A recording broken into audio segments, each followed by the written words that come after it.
In this video, we're going to learn about the male reproductive system and how male gametes are formed.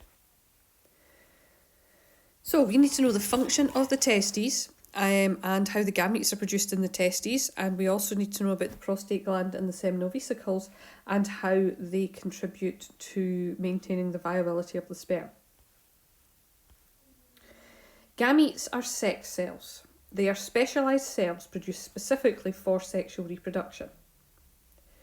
Gametes are produced by cells called the germline stem cells.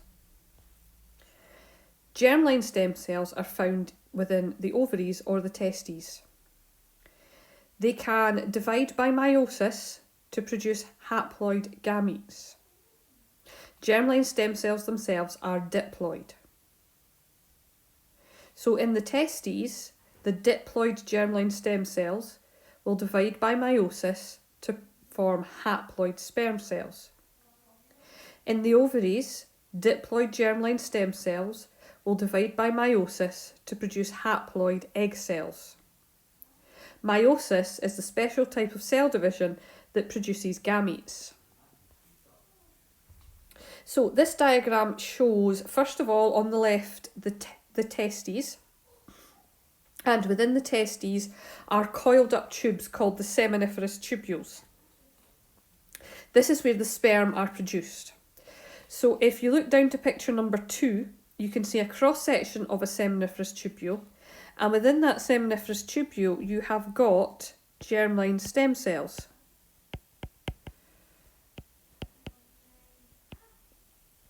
And those germline stem cells will divide by meiosis to produce the sperm that you can see towards the middle of the tube.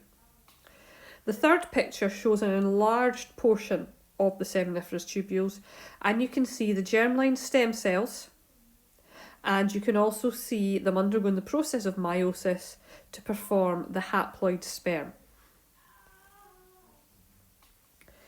This diagram shows a side view of the male reproductive system, and you can see the various parts that we need to know about are in blue.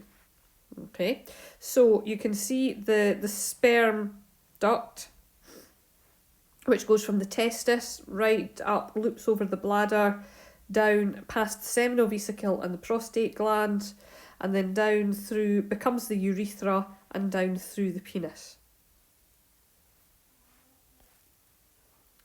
And this diagram is just a front view of the male reproductive system.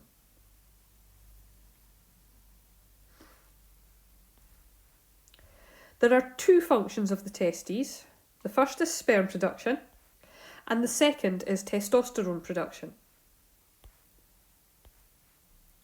The seminiferous tubules are the site of sperm production in the testes.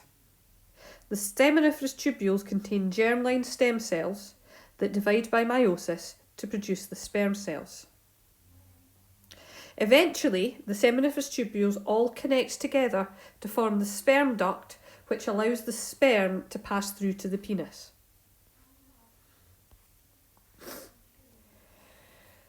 This diagram shows the structure of the testis in more detail, and you can see how the seminiferous tubules are long coiled up tubes, and they eventually all connect together to form the sperm duct, and that will then loop up and over the bladder and carry the sperm to the penis.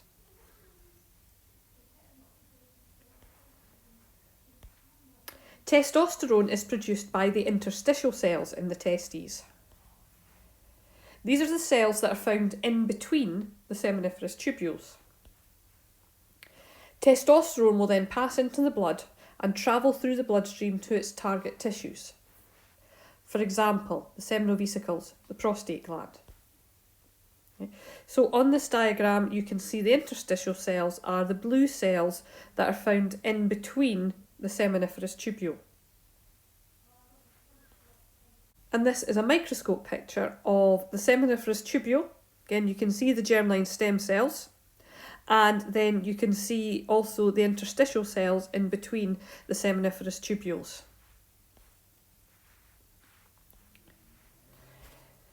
The male reproductive system has accessory glands which produce the semen, which is the liquid for sperm to swim in. The two accessory glands that we need to know about are the seminal vesicles and the prostate gland. And you can see them on the diagram. The prostate gland sits just underneath the bladder, and the seminal vesicle sits just up behind the bladder. And they both feed into the vas deferens to add the fluid to the sperm to form semen.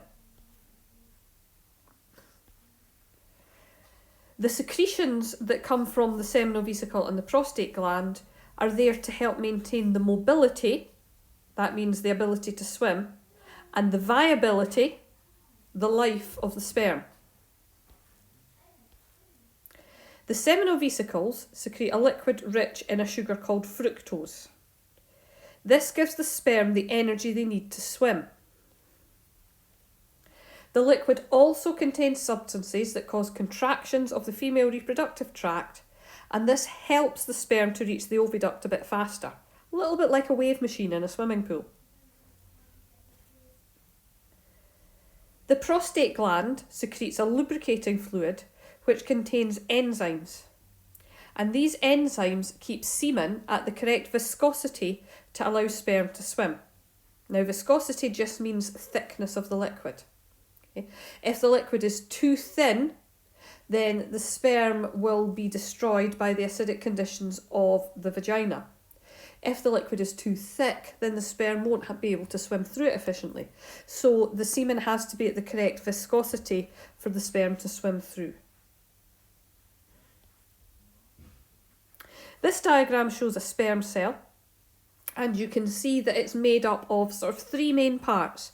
There is the head, which is mainly made up of the nucleus containing the genetic material, but there's also this part called the acrosome, which has enzymes to digest a little hole through this egg cell membrane. You have this mid-piece here that joins the head to the tail. The mid-piece contains the mitochondria, which is where the energy is produced from the fructose that's in the semen. And then finally you have got this long tail, which is used for swimming. So sperm are transported from the testes through the sperm duct and then down through the urethra to take sperm out of the male body. And you can see that pathway on the diagram there.